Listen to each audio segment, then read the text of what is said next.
here we are looking at the C chord. Now, hopefully it doesn't look too bad, but it is a little bit of a stretch. So let's go through the problems and solutions for this chord. So first one, first finger, first fret, second string.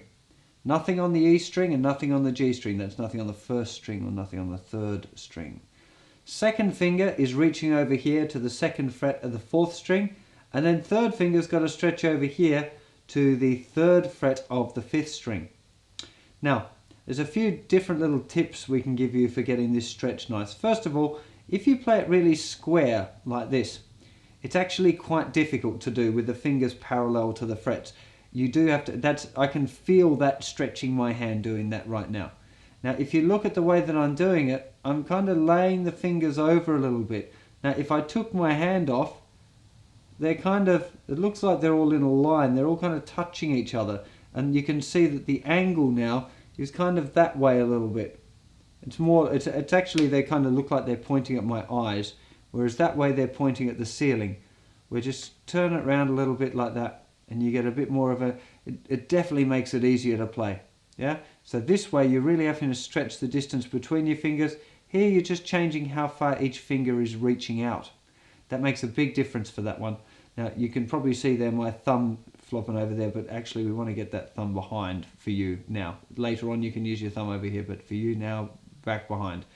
Now the other important thing with the C chord is that we want to make sure that the tip of this third finger is muting the sixth string. So it shouldn't press down on this string. The very tip of the finger just touches the string and stops it from ringing out.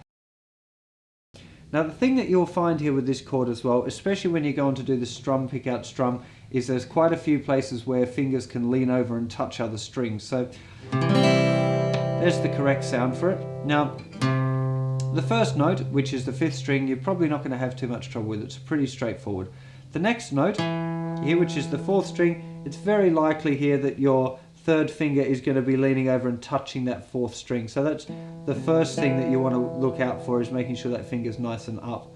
Then we have the open G string, which of course this finger, if it's leaning over a bit flat, will mute that G string. First finger should be okay. Not many people have a trouble with that note.